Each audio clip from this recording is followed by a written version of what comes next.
Hi folks, this is the Providing Testimony webinar for the coal plant hearing in Detroit, Wayne County. I usually use GoToMeeting, and so I'm using GoToWebinar, which is a little bit different.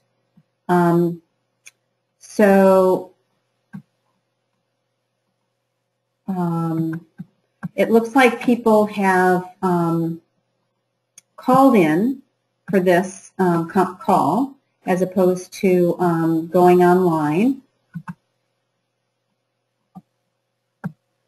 And Liz lets me know that she can hear me, but I can't hear her. That's what I get for setting up a GoToWebinar instead of a GoToMeeting.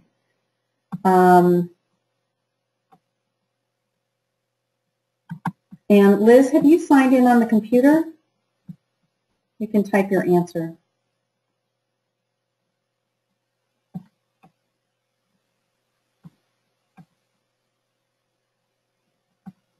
Okay.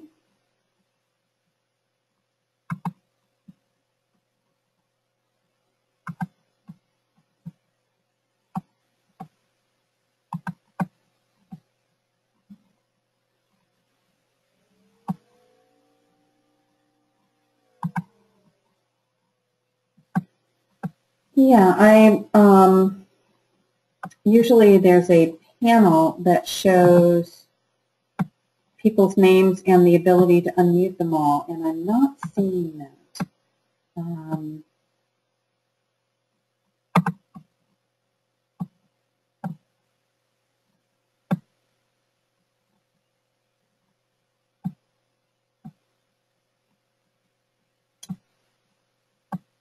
Well,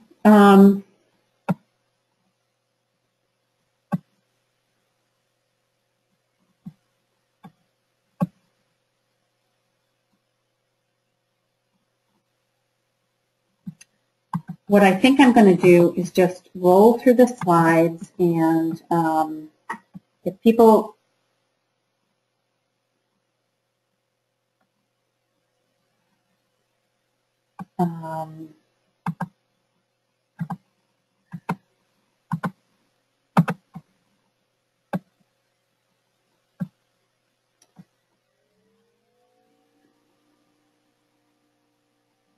all right, so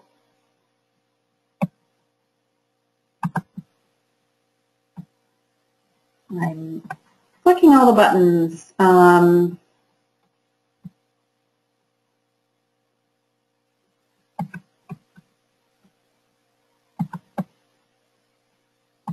So there are 4 people on the line.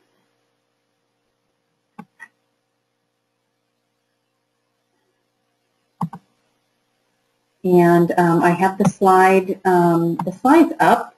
Liz is on the call as well. And I think I'm just going to go ahead and go, and I will, if people want to type in their questions as we go. Nancy, thank you for typing in that you're online, and I really apologize. I'm not sure how to get your phones all on. So the purpose of tonight's call is to give an overview about what's going to happen at the hearing, tips on testimony, some details on the health impacts of sulfur dioxide, the health impacts of climate change, and the local issues. So if I'm just, the context of the hearing, as most of you already know, is that the southern part of Wayne County does not meet standards for sulfur dioxide, a very important pollutant. That's often called non-attainment, and 80% of that pollution comes from the River Rouge and the Trenton Channel coal plants.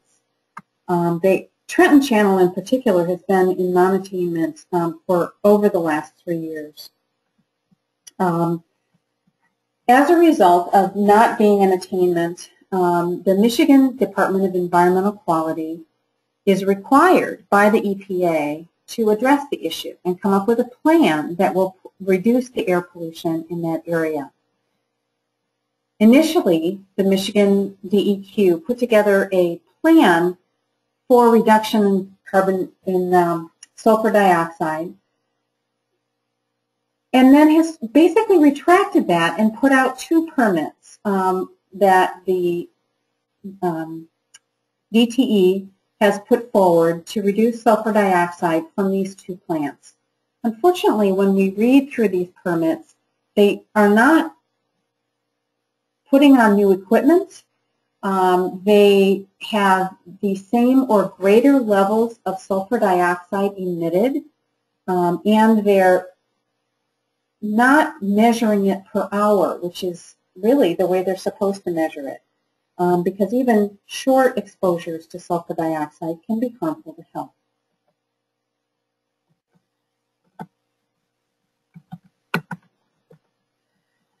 So that's the context of the hearing, and basically in terms of testimony, if people could jot in the chat line if you have already given testimony before.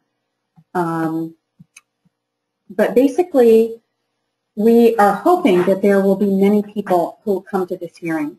As a result, the testimony will probably be limited to no more than 2 to 3 minutes. That actually is a fairly long period of time if you've prepared and you have your statement ready.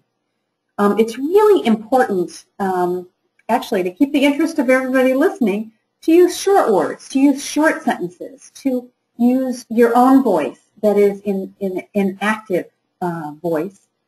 It's very helpful to prepare your statement in advance. Write it down, type it out, print it out, and put it in large font so that you can read it. That is one-sided, use page numbers, and actually practice it, because once you say it out loud, you'll find that sometimes the words are better if they're edited. So if you don't practice it out loud, you won't know that. The hearing will actually start at 6 p.m., which is more informational, and the testimony will be received starting at 7 p.m. You'll probably need to sign in given the number of people who are coming. If you want to put your testimony into the record in a written form, print it out sort of regular and give copies to the committee members.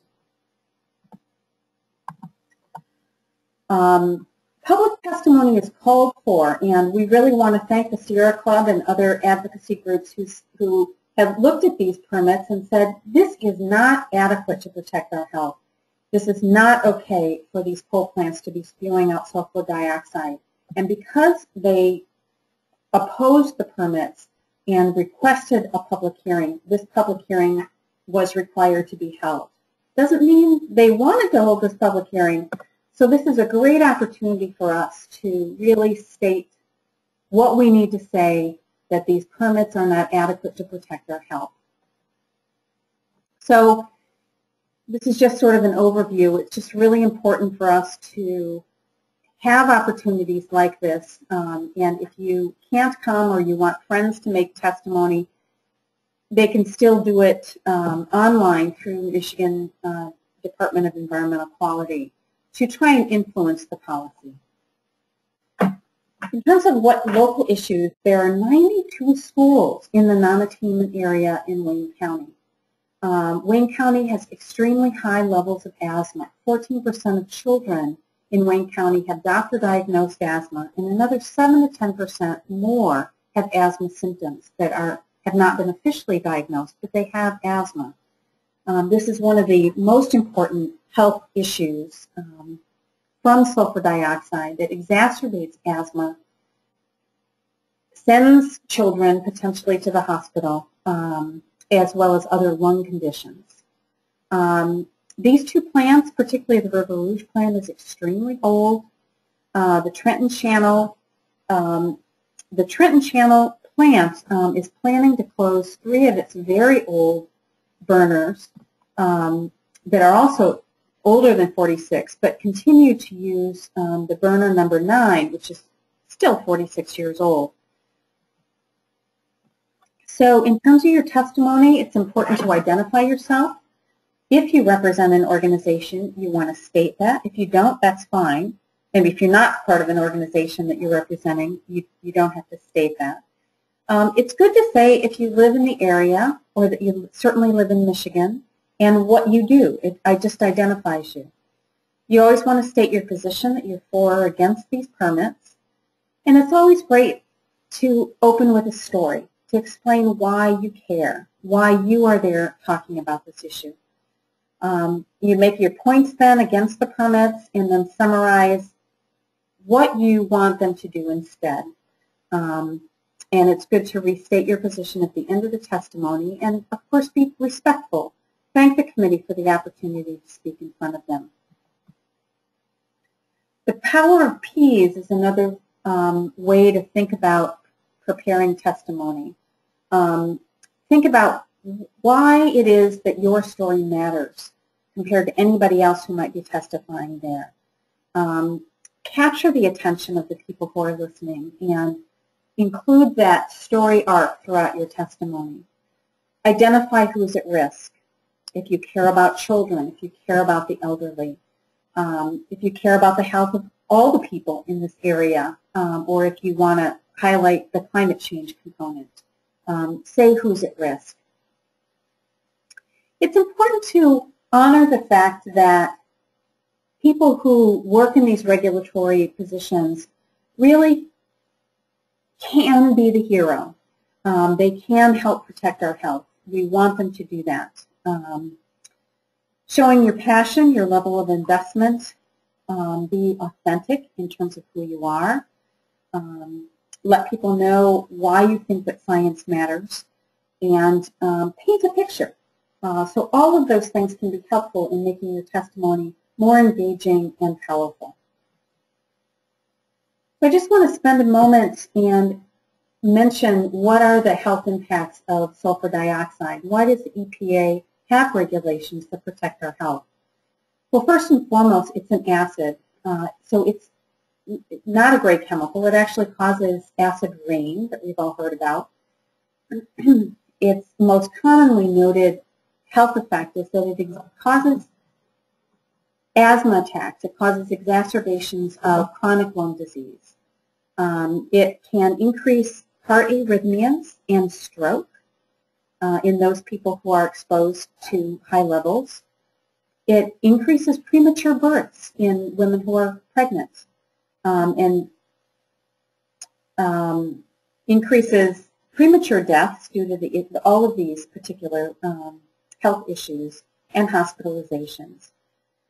Sulfur dioxide can combine in the air to create small particles, which is another pollutant, particulate matter, that also cause heart attacks and a variety of other problems. And in terms of who is most vulnerable, it's children, obviously those who have asthma and other chronic lung disease, the elderly who are at risk of heart disease, have lung disease, and so on. Heart disease and arrhythmias increase as well with the small particulate matter that can come from the sulfur dioxide pollution. And ozone is another air pollutant that increases with climate change. Of course, there's many other air pollutants that are released from burning coal. And some of these are not measured on a regular basis. They are not necessarily targeted. Sulfur dioxide, ozone, and particulates are criteria air pollutants, and this is the reason why the hearing is being held, because these levels are too high. Air pollution causes an incredible amount of health problems, and across the country leads to $62 billion worth of health impact. Obviously, this is not just Michigan, but you can see the large impact in southeast Michigan from the coal plants in your area. The other impacts of burning coal, of course, is global warming. Global warming in Michigan in the summer will increase ozone air pollution. Obviously, it caused that polar air to come swooping down into Michigan and all the way down to Texas, which actually causes a significant amount of deaths in the United States. And of course, in the summer, causes heat waves that also impact the elderly, people with chronic diseases, increases violence, causes a whole lot of problems. The Midwest is increasingly seeing levels of Lyme disease. That huge algae bloom at Lake Erie was an effect of climate change and the warming of the water. Heavy rains and extreme weather can overwhelm treatment plants and cause floods, which have health impacts, as well as drought and agricultural impacts from climate change, listing just some of the health impacts. In terms of advocating for closing these coal plants, it's a double win economically. The state of Michigan just put out a report stating that in 2015, the state will have achieved its, the bill was 295 that required 10% of electric companies in the whole state to provide renewable energy resources, whether they're produced in-state or purchased out of state and brought to Michigan. That will reduce the amount of exports that these companies have to spend outside of the state. And in fact, in 2014, Michigan had to purchase $1.2 billion worth of coal to run 50% of the electricity. So those are all other details that you can include in your testimony. Some don't in terms of testimony. Feel free to read your testimony. I do recommend that you practice it. I always practice mine. But it's okay to read it. You want to get it into the time allotted. And if you give yourself permission to read it, but still looking intermittently at the people you're presenting to, it'll make you feel more comfortable. Don't apologize if you don't feel like you're completely prepared, and certainly don't apologize if you're nervous. Most people are, but most people can't tell that you might be. It's also very important not to attack any previous speakers. Then your testimony won't be listened to. And it's important to speak directly into the microphone. The hearing location has changed. So it is now going to be at River Rouge High School. This is the address. Again, the hearing is Wednesday, March 11th. At the informational session at 6 p.m. and the testimony at 7 p.m. So I'm going to try and answer questions.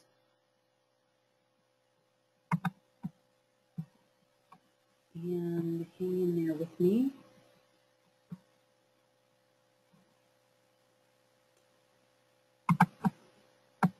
All right.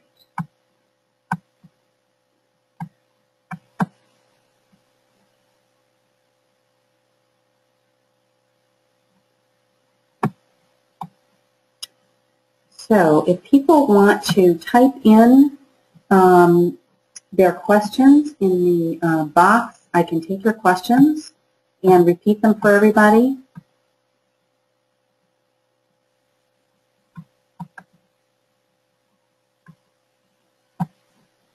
Liz, if you wanted to add anything to the presentation.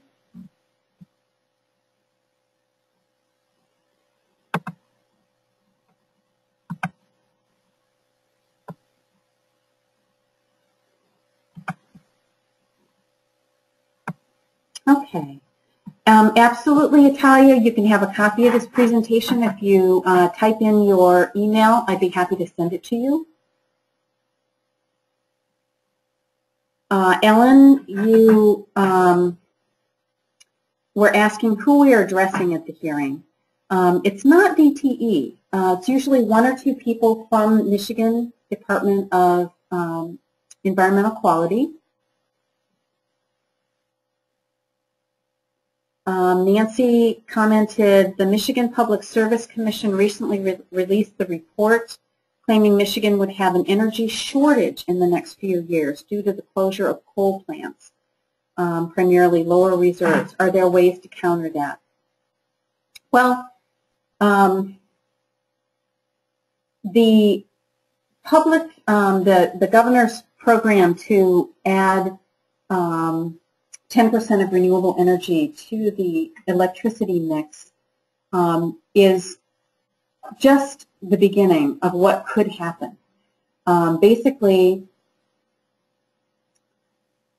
the Union of Concerned Scientists, their website is ucsusa.org. They put out a report on Michigan showing that by 2030, additional renewable energy resources up to 30% can come online. Right now, there has been mostly additional wind. About 59% of this increase in renewable energy is from wind generation, most of that within the state, which is really pretty exciting. Solar is still only at 1%. So if there were incentives, if there was another renewable energy standard, it would definitely increase the amount of solar potential. There's also marked increased potential for energy efficiency. The governor was actually going to really push that, and there's a number of organizations, Sierra Club Ecology Center and PSR, my organization, that is working within the context of EPA's Clean Power Plan, which says that states, on average, have to increase their or reduce their coal production by 30% and supplant it with something else. So actually, at the River Rouge plant, there's one burner that's set up for natural gas, and they're not even using it. Now, I'm not an advocate of natural gas as a replacement, but there is more capacity there and more flexibility that can be present in the short term to reduce the amount of coal. So I'm not seeing additional questions. There's one that says, we are fighting against fracking in southeast Michigan. I'm delighted. PSR has some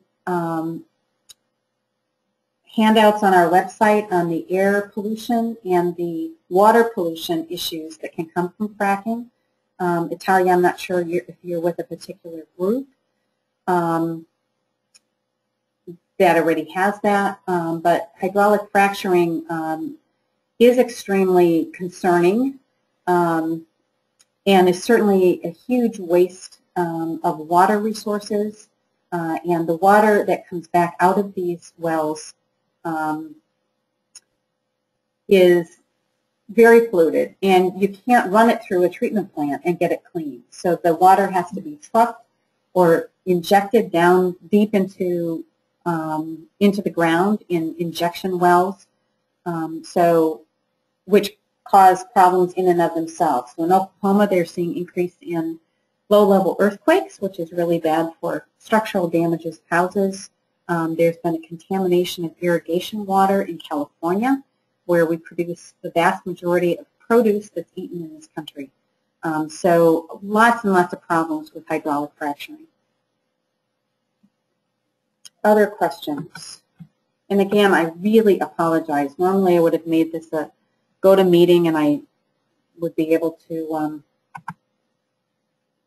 handle all of that. So are all of you coming to the hearing and inviting others? Great, Ellen. Glad to hear it. And Nancy? Fantastic. I look forward to seeing you there. And feel free to forward the presentation and the talking points to everybody else. And watch for this and write letters to the editor to get it in front of elected officials. That's a great way to do that. We had our members calling the governor asking him to be aware of the issue and to support breathable air.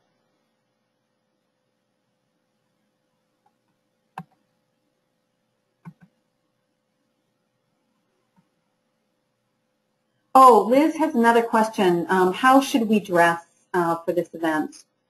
I would look professional. I think that has an impact. Some folks will probably get T-shirts from Sierra Club to show that they're in support and in coalition with them. But if you're a health professional, I've worn a white coat just to identify myself in such a way. But just standard professional dress, I think, is the best.